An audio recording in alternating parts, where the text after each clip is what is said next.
الفاتحة.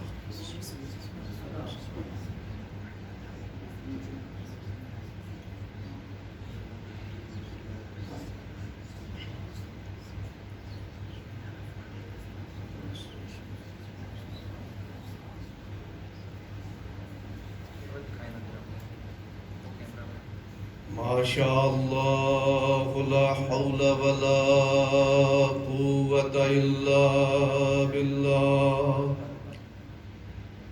العلي العظيم. أعوذ بالله من الشيطان الرجيم. بسم الله الرحمن الرحيم. الحمد لله الذي لا يبلغ مدحته القائلون ولا يحصي نعماه العادون ولا يؤدي حقه المجتهدون. الذي لا يدركه بعد الهمم ولا يناله غوث الفطن. الذي ليس لصفته حد محدود ولا نعت موجود ولا وقت معدود ولا أجل ممدود. فطر الخلائق بقدرته ونشر الرياح برحمته وودد بالصخور ميدان أرضه. ثم الصلاة والسلام على أشرف الأنبياء والمرسلين والشهداء والصديقين وعلى جميع عباد الله الصالحين محبوب رب المشرقين والمغربين جد الحسنين أبي القاسم محمد وعلى آله الطيبين الطاهرين المعصومين المظلومين المنتجبين الأكرمين. ولعنة الله على أعدائهم أجمعين من يومنا هذا إلى قيام يوم الدين. أما بعد فقد قال الله تعالى في كتابه الحكيم. بسم الله الرحمن الرحيم. جاء الحق وزهق الباطل إن الباطل كان زهوقا. صلوات پڑھیں گے. اللهم صل على محمد وعلى محمد. خداوند عالم وہ خدا یکتا کہ جس نے اپنے تمام صفات و کمالات اپنے کچھ برگزیدہ اور منتخب شدہ بندوں کے اندر سمو دیا، ڈھال دیا. پروردگار نے اپنے صفات کو اپنے کچھ منتخب شدہ بندوں کے اندر ڈال دیا اور کہا دیکھو اگر تمہیں میری فصاحت و بلاغت دیکھنا ہے تو محمد مصطفیٰ میں میری فصاحت و بلاغت کا مشاہدہ کر لینا. اگر تمہیں میری شجاعت دیکھنا ہے تو علی مرتضیٰ میں میری شجاعت کو دیکھ لینا. اگر تمہیں میری سخاوت دیکھنا ہے تو حسن مجتبیٰ میں میری سخاوت کو دیکھ لینا. اگر تمہیں میری شہادت دیکھنا ہے حسین شہید میں میری شہادت کو دیکھ لینا. اگر تمہیں میری عبادت دیکھنا ہے تو کسی اہلیہ زین العابدین میں میری عبادت کو دیکھ لینا. اگر تمہیں میرا علم دیکھنا ہے تو کسی باقر العلوم میں میرے علم کو دیکھ لینا. اگر تمہیں میری صداقت دیکھنا ہے تو کسی صادق میں میری صداقت کو دیکھ لینا. اگر تمہیں میرا کاظم الغیظ دیکھنا ہے کسی موسیٰ کاظم میں میرے کاظم الغیظ کو دیکھ لینا. اگر تمہیں میری رضاعت دیکھنی ہے کسی علی رضا میں میری رضاعت کو دیکھ لینا. اگر تمہیں میرا تقوی دیکھنا ہے کسی تقی میں میرے تقوی کو دیکھ لینا. اگر تمہیں میری پاکیزگی اور طہارت دیکھنی ہے کسی نقی میں میری پاکیزگی اور طہارت کو دیکھ لینا. اگر تمہیں میرا جاہ و حشم دیکھنا ہو تو حسن عسکری میں میرے جاہ و حشم کو دیکھ لینا. اور جب یہ دیکھنا ہو کہ کس طریقے سے میں کائنات سے چھپ کر اس کائنات کو چلا رہا ہوں تو مہدی کو دیکھ لینا جو پردے میں رہ کر بھی تمہاری ہدایت کرتا ہوا نظر آئے گا. صلوات پڑھیں گے محمد اللهم صل على محمد وآل محمد. نعرہ حیدری بآواز بلند نعرہ صلوات. اس خداوند عالم نے قرآن مجید کی سورہ اسراء بنی اسرائیل آیت نمبر 81 میں ارشاد فرما رہا. آیت آپ کی زبان زد ہے. جاء الحق, حق آیا, وزحق الباطل, اور باطل کا ظہور ہوا, باطل مٹ گیا, باطل گیا. ان الباطل کان زہوقا, بے شک باطل کو جانا ہی تھا, باطل کو مٹنا ہی تھا. عزیزو, آپ پوری تاریخ انسانیت, تاریخ بشریت, جناب آدم سے لے کے خاتم تک اور اس کے بعد سے لے کے آج تک آپ پوری تاریخ اٹھا کے دیکھ لیجئے, جہاں جہاں حق تھا حق کے مقابلے میں باطل ضرور آیا ہے. جہاں جہاں حق کا نمائندہ موجود تھا وہاں شیطان کا نمائندہ بھی باطل کی طرف سے موجود تھا. باطل کی یہ خصلت تھی, ہمیشہ حق کے مقابلے میں آتا تھا اور ہمیشہ ڈیفیٹ کھا کے, شکست کھا کے جاتا تھا. باطل ہمیشہ حق کے مقابلے میں آتا تھا لیکن انجام شکست ہوتا تھا. میں چند مثال تاریخ سے آپ کو دوں.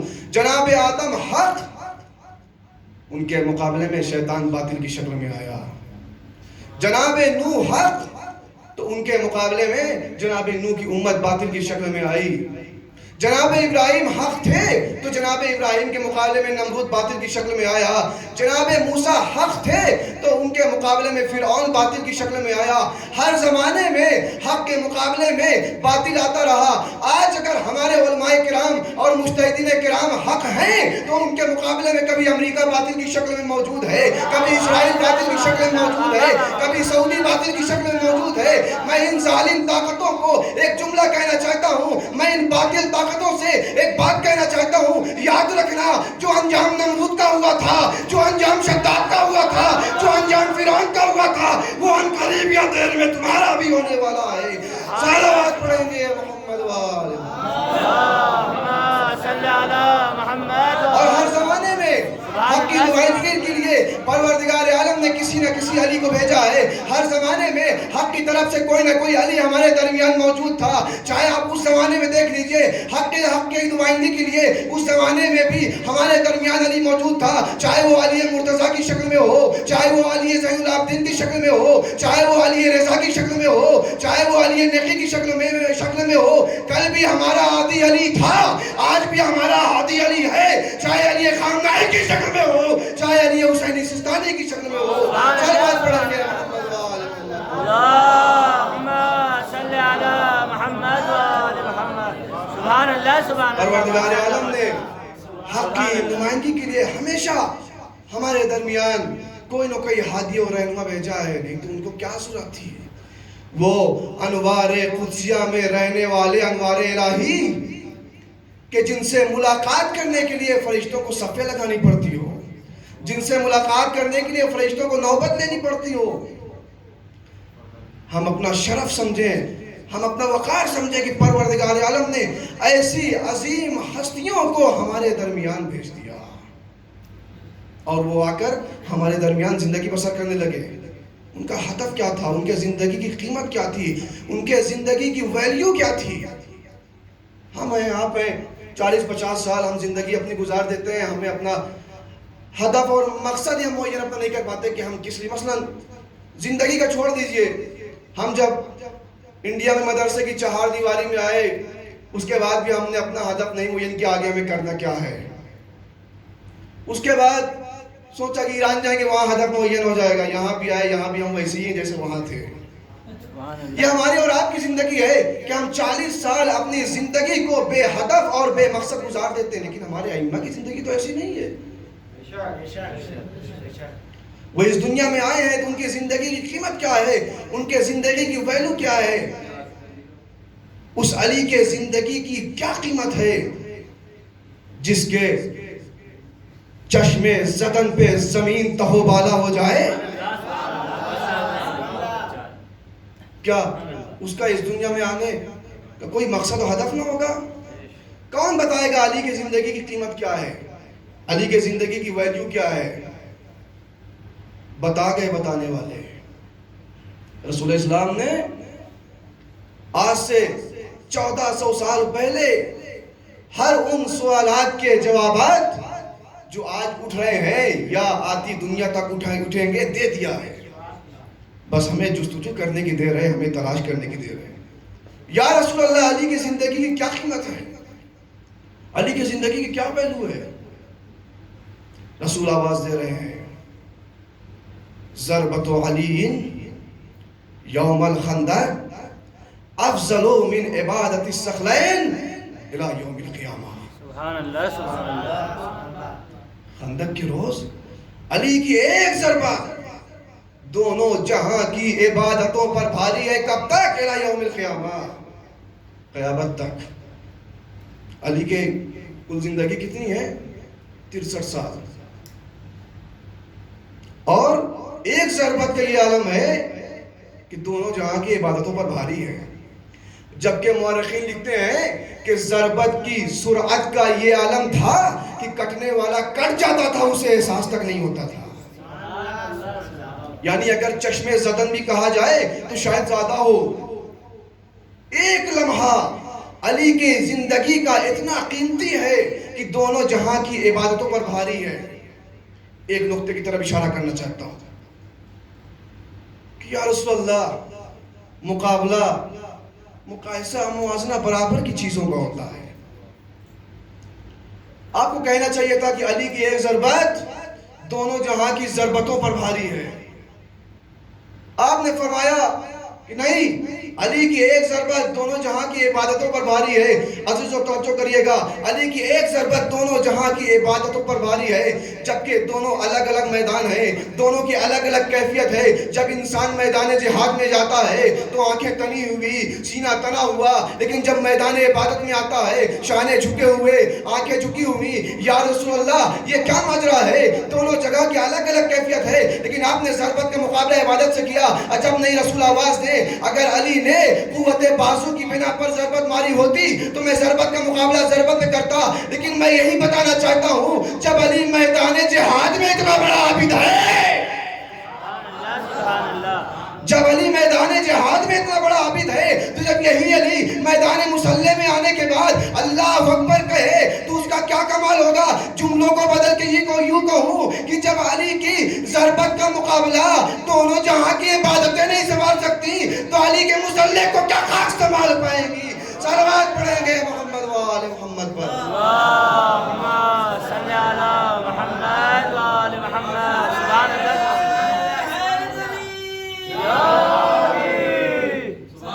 اللہ، سبحان اللہ، صلی علی محمد و آل محمد۔ ہمارے ائمہ نے جو حق کی نمائندگی کے لیے آئے اور آنے کے بعد تمام طریقے کے، مثلاً اگر کسی کی مدت امامت 30 سال تھی، کسی کی 10 سال تھی، تو سب نے اپنی مدت امامت میں جو ارشادات و فرمودات کہے ہیں وہ آنے والی دنیا تک ہے، نہ یہ کہ اسی سال تک۔ بعض لوگ کہتے ہیں مثلا ہم نہج بلاغت کیوں پڑھیں؟ وہ تو مولا کائنات نے اس زمانے کے لیے 1400 سال پہلے کہا تھا، اس زمانے حالات کے اعتبار سے اس زمانے میں ہم کیوں پڑھیں؟ ایک مثال دیتا ہوں، آج سے تقریباً 25-30 سال پہلے کا زمانہ اور آج کا زمانہ متفاوت ہے یا نہیں ہے؟ مثلا اگر ہم ابھی اس زمانے کے 2020 کے ماڈرن زمانے کے بچے کو ہم پکڑیں اور کہیں آؤ ہم تمہیں پوسٹ کارڈ لکھنا سکھاتے ہیں، آؤ ہم تمہیں خط لکھنا سکھاتے ہیں، آؤ بتاتے ہیں کیسے انتردیشی لکھا جاتا ہے۔ ایک مرتبہ کہے گا مولانا آپ کا دماغ خراب ہو گیا ہے، کیا ہوا؟ میں تو تمہیں خط لکھنا سکھا رہا ہوں۔ کیا مولانا اس وقت واٹس ایپ کا زمانہ ہے، خط کون بھیجتا ہے؟ یا ایک سیکنڈ میں ہم نے میسج کیا، ڈوبل ٹک لگ گئی، جب تک سین نہ ہو گیا ہم بے چین رہتے ہیں کہ سین کیوں نہیں ہو رہا ہے، کال بھی کر لیتے ہیں سین ہو جائے، ہے کہ نہیں؟ تو پتہ ہی چلا کہ آج سے 20 سال پہلے کا زمانہ اور اس 2020 کے زمانے سے بہت فرق ہے، بہت متفاوت ہے۔ سبحان اللہ۔ تو جو 1400 سال پہلے مولا نے کتاب لکھی ارشادات و فرمودات کہے، ہم اس کو اس زمانے میں کیوں پڑھیں؟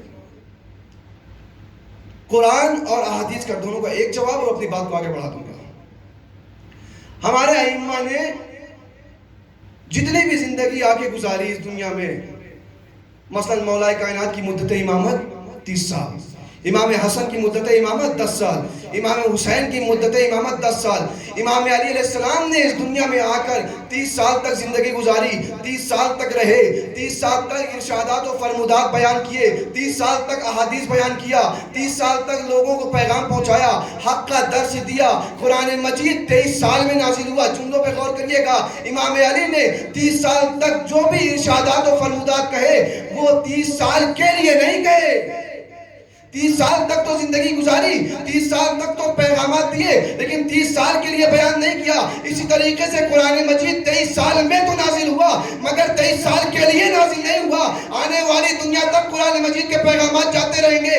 بس یہی تفاوت ہے، جب تک قرآن مجید زندہ ہے تب تک ائمہ کے ارشادات و فرمودات زندہ رہیں گے۔ سبحان اللہ، سبحان اللہ۔ یہی وجہ ہے آج سے 12-13 سال پہلے پاکستان کا ایک شخص جس کا نام نثار حمدانی تاریخ نے لکھا۔ نثار حمدانی نے امام کاظم علیہ السلام کی ایک حدیث پر پی ایچ ڈی کیا، ایک حدیث پر ڈاکٹریٹ کیا۔ نتیجہ کیا ہوا؟ یوروپ کنٹری کی بڑی بڑی یونیورسٹی نے انہیں کال لیٹر بھیجا، کہا آپ آئیے اور آنے کے بعد ہمارے یہاں تدریس کریے، ہمارے یہاں درس دیجئے۔ یہ کس کا معجزہ ہے؟ یہ امام کے کلام کا معجزہ ہے۔ تم ہمارے کلام کو دنیا کے سامنے پیش کرو، ہم پوری دنیا کو تمہاری شاگردی کرنے پر مجبور کر دیں گے۔ یہی وجہ ہے کہ ہمارا فقیہ اگر فتویٰ اپنی مرضی سے دے، اپنی نظر دے، تو اس کا ٹھکانہ جہنم ہے۔ تو کیا کرے؟ امام نے کہا ہم نے انہیں اتنا بتا دیا ہے کہ نہ انہیں ادھر جانے کی ضرورت ہے نہ انہیں ادھر جانے کی ضرورت ہے۔ یہی وجہ ہے کہ ہمارے فقیہ سے آپ کوئی بھی سوال کریں، کیسا بھی سوال کریں، چاہے وہ بحری سوال ہو، چاہے وہ بری سوال ہو، چاہے وہ فضا سے متعلق سوال ہو، ہمارا مجتہد 4-5 کتابیں اٹھایا اور اٹھانے کے بعد بتا دیا جواب یہ ہے، جواب یہ ہے۔ پتہ کیا چلا؟ آج کے 2020 کے ماڈرن زمانے میں 1400 سال پہلے کی کتابوں سے جواب دیا جا رہا ہے۔ نتیجہ کیا ہے؟ نتیجہ صاف ہے، بس نتیجہ یہی ہے کہ زمانہ چاہے جتنا بھی ترقی یافتہ کیوں نہ ہو جائے، کلام معصوم ترقیات پر بھی امامت کرتا ہوا نظر آئے گا۔ صلوات پڑھیں گے محمد و آل محمد۔ اللہم صلی علی محمد و آل محمد۔ پیغمبر اسلام نے اس دنیا میں آنے کے بعد پیغمبر نے جو باتیں بند الفاظ میں کہیں، ائمہ نے اپنی 250 سالہ زندگی میں اسے آ کے واضح اور روشن کر دیا۔ گوشہائے زندگی رسول جو تشنہ تفسیر تھے، ائمہ نے اسے آ کے واضح اور روشن کر دیا۔ یعنی اگر کوئی انسان چاہے کہ 250 سالہ زندگی کو پڑھے بغیر، 250 سالہ زندگی کو دیکھے بغیر، سمجھے بغیر اگر پیغمبر کی زندگی کو سمجھنا چاہے تو نہیں سمجھ سکتا۔ شجاعت پیغمبر کو کون سمجھائے گا؟ مولا کائنات بتائیں گے شجاعت پیغمبر کیا ہے۔ صلح پیغمبر کے معنی کون سمجھائے گا؟ امام حسن بتائیں گے صلح پیغمبر کے معنی کیا ہے۔ جنگ پیغمبر کے معنی کون بتائے گا؟ امام حسین بتائیں گے۔ علم پیغمبر کے بارے میں کون بتائے گا؟ امام باقر صادق بتائیں گے۔ عزیزان گرامی، بغیر 250 سالہ زندگی پڑے ہوئے ان کی زندگی زندگی کو دیکھے ہوئے پیغمبر کی زندگی کو درک کرنا مشکل ہے. اگر 250 سالہ زندگی کو پڑھے بغیر ہم نے پیغمبر کی زندگی کو درک کیا, یاد رکھیے گا نتیجہ یہی ہوگا, جلسہ ہوگا سیرت النبی کا, تذکرہ ہوگا سورت النبی کا, کبھی ابرو کا تذکرہ, کبھی داڑھی کا تذکرہ, کبھی زلفوں کا تذکرہ. سبحان اللہ سبحان اللہ. نتیجہ یہی ہونے والا ہے. لہذا اگر پیغمبر کی زندگی کو درک کرنا ہے تو ہمیں 250 سالہ زندگی کو درک کرنا پڑے گا. آج ہم سے کوئی پوچھتا ہے ائمہ کی زندگی کی فضیلت کیا ہے, ہم 2-4 واقعہ سنا دیتے ہیں. کیا ہمارے ائمہ کی زندگی یہی ہے؟ یہ تو شاید بہت بڑی مظلومی ہے ان کے لیے کہ ان کی زندگی کو ہم نے 2-4 واقعوں میں محدود کر دیا ہے. ہمیں ان کی سیرت کو دیکھنا چاہیے اور اسے اپنے کردار میں داخل کرنا چاہیے. امام حسین علیہ السلام بھی جگہ جگہ پر حق کا اعلان کر رہے تھے, ہر جگہ پہ حق کا اعلان کیا. ایک حدیث پڑھتا ہوں, امام علی سے ہے, آپ نے فرمایا قلیل الحق یدفع کثیر الباطل کما ان القلیل من النار یحرق کثیر الحطب. امام فرماتے ہیں کہ تھوڑا سا حق ایسے باطل کو جو بہت زیادہ ہو اس کو اس طریقے سے نابود کر دیتا ہے جیسے تھوڑی سی آگ بہت زیادہ لکڑیوں کو جلا کر خاک کر دیتی ہے. اکثر ہم یہ سوچتے رہتے ہیں کہ اگر سامنے, خاص طور سے مدرسے کی 4 زندگی میں ضرور ہوتا ہے, ہم سوچتے ہیں کوئی بھی قانون اگر ہمیں اجرا کروانا ہو یا کوئی بھی اعتراض کرنا ہو تو ہم چاہتے ہیں ہمارے ساتھ جمعیت ساتھ ہو. لیکن عزیزان گرامی مولا فرماتے ہیں نہیں, اگر آپ حق پہ ہیں تو اقلیت اور اکثریت معیار نہیں ہے. تاریخ آپ کے سامنے موجود ہے. امام حسین 72 افراد تھے, سامنے لاکھوں کا مجمع تھا, لیکن حق پر تھے. اسی لیے صحابی نے فرمایا اگر ہم حق پہ ہیں تو کسی بات کا ڈر نہیں ہے, چاہے موت ہم پر آ پڑے یا ہم موت پر جا کر گر پڑے.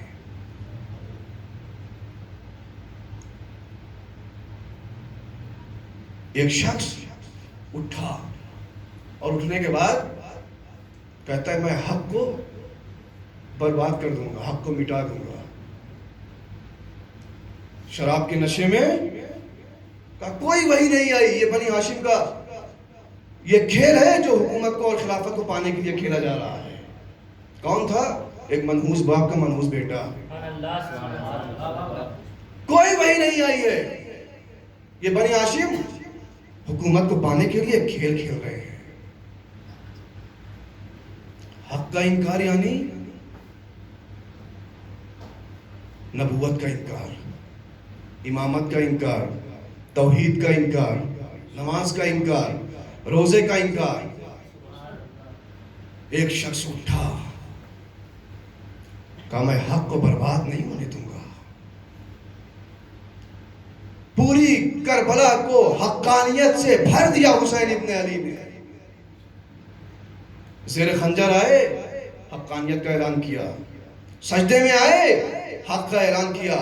نوکے نیزہ پر گئے, حق کا اعلان کیا. ہر جگہ پہ حق کا اعلان کرتے رہے. کیوں؟ اس لیے اگر حق مٹ جائے گا آدم کی محنت بھی بیکار ہو جائے گی, نوح کی محنت بھی بیکار ہو جائے گی, ابراہیم کی محنت بھی بیکار ہو جائے گی. سب اسی مقصد کے لیے آئے تھے. بچایا کس نے؟ حسین ابن علی نے.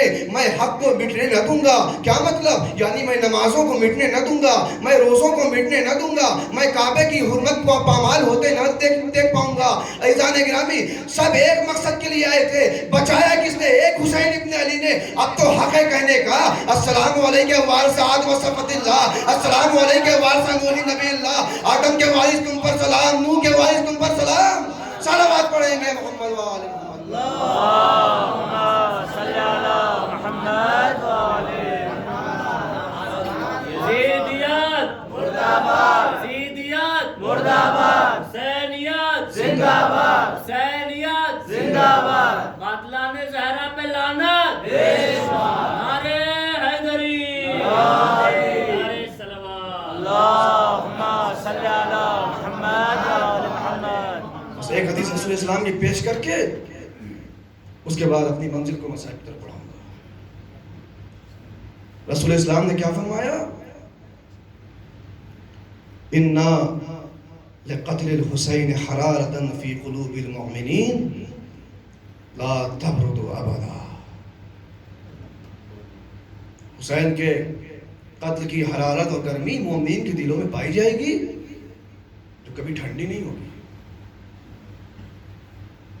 حدیث درست ہے یا نہیں؟ صحیح ہے،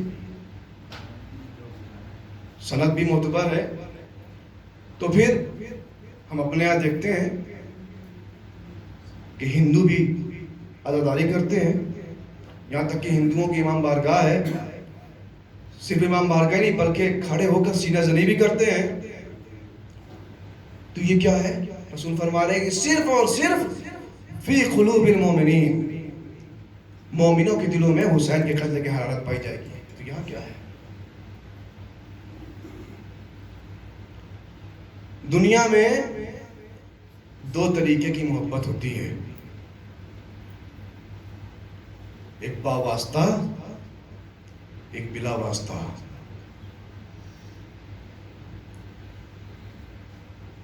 ہم کہیں میں فلاں سے بہت محبت کرتا ہوں، سچ بول رہا ہے جھوٹ بول رہا ہے؟ جھوٹ بول رہا ہے۔ آپ اس سے پوچھیں کیوں؟ میں فلاں سے بہت محبت کرتا ہوں، کیوں؟ کیونکہ وہ سخی ہے۔ تو آپ کو اس سے محبت نہیں ہے، آپ کو سخاوت سے محبت ہے،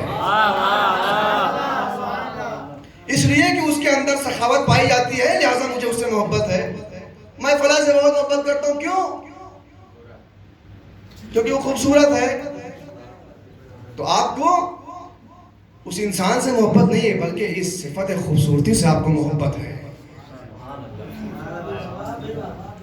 میں فلاں سے بہت نفرت کرتا ہوں، کیوں؟ کنجوس ہے، کم بخت۔ تو آپ کو اس بخل سے نفرت ہے، نہ کہ اس شخص سے نفرت ہے۔ اچھا، یہ ہو گئی واسطے والی محبت۔ ایک محبت جو بلا واسطہ۔ کائنات میں صرف ایک محبت ہے جو کوئی واسطہ نہیں چاہتی ہے۔ کون سی محبت ہے؟ ماں کی محبت بیٹے سے۔ بچہ چھوٹا ہو، کام کر رہا ہو یا نہ کر رہا ہو، پیسہ دے رہا ہو یا نہ دے رہا ہو، چھوٹا ہو آپ چھوڑ دیجئے، ابھی تو کروٹ بھی لینے کے قابل نہیں ہے، اس کے بعد بھی ماں کی محبت اسی طریقے سے ہے۔ یاد رکھیے، اسی محبت میں دوام ہے۔ جو محبت واسطے کی بنا پہ ہوتی ہے، جو محبت خوبصورتی کی بنا پہ ہوتی ہے،